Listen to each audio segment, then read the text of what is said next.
तो hello everyone, welcome back to my channel. आज की video class 10 CBSE English board 2026 के लिए गेम चेंजर होने वाली है। अगर आप सोचते हो मुझे फॉर्मल लेटर बिल्कुल नहीं आता, एग्जाम में लेटर देख के ब्लैंक हो जाता हूँ और फॉर्मेट याद ही नहीं रहता, तो टेंशन बिल्कुल मत लो, क्योंकि आज मैं आपके साथ शेयर कर रही हूँ यूनिवर्सल फॉर्मल लेटर टेम्पलेट। ये एक ऐसा टेम्पलेट है जिसको आप अगर एक बार प्रॉपर्ली समझ लोगे और याद कर लोगे तो कोई भी फॉर्मल लेटर, चाहे वो कंप्लेंट लेटर हो, लेटर टू एडिटर हो, या प्रिंसिपल को लेटर हो, या एप्लीकेशन हो, सब आसानी से लिख पाओगे। तो चलिए स्टेप बाय स्टेप इस टेम्पलेट को समझते हैं। Step 1, sender's address. सबसे पहले हम लिखते हैं सेंडर्स एड्रेस। सेंडर का मतलब होता है ये लेटर लिखने वाला, यानी आप खुद। इस टेम्पलेट में क्लियरली लिखा है फ्लैट नंबर, एरिया, सिटी, मतलब यहाँ पर आपको अपना फ्लैट या हाउस नंबर, एरिया, कॉलोनी या सिटी का नाम लिखना है।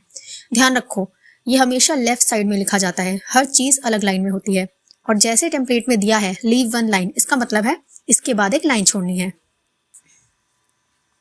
नेक्स्ट स्टेप है डेट। टेम्पलेट में दिया है डेट February 15, 2026। डेट का फॉर्मेट सिंपल होता है डेट, मंथ, ईयर। अब कुछ इंपॉर्टेंट पॉइंट्स हैं जो कि आपको याद रखने हैं। डेट भी लेफ्ट साइड में होती है एड्रेस के बाद, और डेट के बाद भी एक लाइन लीव करनी है जैसे टेम्पलेट में लिखा हुआ है। Then receiver's designation and address. अब आता है receiver's designation and address. Template में एग्जांपल दिया हुआ है the editor, the Times of India, Delhi, the manager, Samsung, Delhi. इसका मतलब जिसे आप लेटर लिख रहे हो उसकी पोस्ट, डेजिग्नेशन, सिटी, ऑफिस या ऑर्गेनाइजेशन का नाम होना चाहिए। और यहाँ पर भी आप इसको लेफ्ट साइड में लिखोगे, प्रॉपर ऑर्डर में लिखोगे और फिर उसके बाद एक लाइन लीव कर दोगे। ओके, तो अब स्टेप 2 है हमारा सब्जेक्ट। अब आता है सब्जेक्ट, जो लेटर का सबसे इंपॉर्टेंट पॉइंट होता है। टेम्पलेट में लिखा है subject regarding right the main problem purpose in 5-6 words.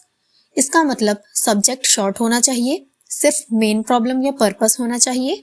5 to 6 words काफी होते हैं। Example, regarding irregular water supply, regarding issue of noise pollution. Subject के बाद भी एक लाइन आपको लीव करनी है। नेक्स्ट स्टेप है सैल्यूटेशन। उसके बाद हम लिखते हैं सर या मैडम। ये फॉर्मल लेटर्स का फिक्स्ड रूल है, याद रखो। सर या मैडम के बाद कॉमा लगता है और फिर नेक्स्ट लाइन से बॉडी स्टार्ट हो जाती है। Paragraph 1, introduction, the hook. अब शुरू होता है लेटर का मेन पार्ट। टेम्पलेट में पैराग्राफ 1 दिया हुआ है, इंट्रोडक्शन, द हुक। लाइन, देखिए, I am writing this letter to bring your kind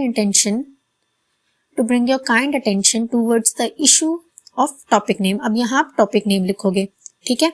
इस पैराग्राफ का काम होता है लेटर लिखने का रीजन बताना, टॉपिक इंट्रोड्यूस करना। यहाँ टॉपिक का नाम क्वेश्चन के अकॉर्डिंग आपको फिल करना है। लैंग्वेज बिल्कुल सिंपल रखनी है। ये पैराग्राफ शॉर्ट होता है, बस ज्यादा इंट्रोडक्शन ही लिखा जाता है इसमें। The next step, paragraph 2, body, the problem. Next आता है पैराग्राफ 2, बॉडी। टेम्पलेट में लिखा है फिल एज पर क्वेश्चन, और लाइंस दी हुई हैं प्रॉब्लम क्या है, रीजंस क्या हैं और सिचुएशन कितनी सीरियस है। यहीं पर आप डिटेल्स लिखते हो, एग्जाम्पल्स या रीजंस ऐड करते हो। ये पैराग्राफ थोड़ा बड़ा हो जाता है और मैक्सिमम मार्क्स यहीं से आते हैं आपके। The next step, paragraph 3, conclusion, the request. अब आता है पैराग्राफ 3, कंक्लूजन। टेम्पलेट में लिखा है I hope that you will look into this matter urgently. इस पैराग्राफ में आप रिक्वेस्ट करते हो, एक्शन लेने की होप दिखाते हो, पोलाइट एंडिंग करते हो। ये पैराग्राफ पॉजिटिव और रिस्पेक्टफुल होना चाहिए। Next step, closing and signature. Last में आता है क्लोजिंग पार्ट। टेम्पलेट में दिया हुआ है योर सिंसियरली, फेथफुली, सिग्नेचर। फिर उसके बाद आता है आपका name written in the question paper. याद रखो, नेम वही लिखना है जो क्वेश्चन में दिया गया हो, एक्स्ट्रा कुछ भी ऐड नहीं करना है, और बस आपका कंप्लीट फॉर्मल लेटर रेडी हो गया। तो दोस्तों, ये था universal formal letter template class 10 CBSE 2026 के लिए। अगर आप इस एक टेम्पलेट को अच्छे से समझकर याद कर लेते हो तो एग्जाम में फॉर्मल लेटर आपके लिए सबसे ईजी क्वेश्चन बन जाएगा। अगर आप चाहते हो इसी टेम्पलेट पर सॉल्व एग्जाम्पल्स, बोर्ड एग्जाम के इंपॉर्टेंट लेटर्स या इंग्लिश एग्जाम या इंग्लिश ग्रामर के और ईजी वीडियोज़, कमेंट करके ज़रूर बताना। वीडियो हेल्पफुल लगी हो तो लाइक करो, share with your friends and channel को सब्सक्राइब करना मत भूलना। मिलते हैं नेक्स्ट वीडियो में। Thank you and all the best for your boards.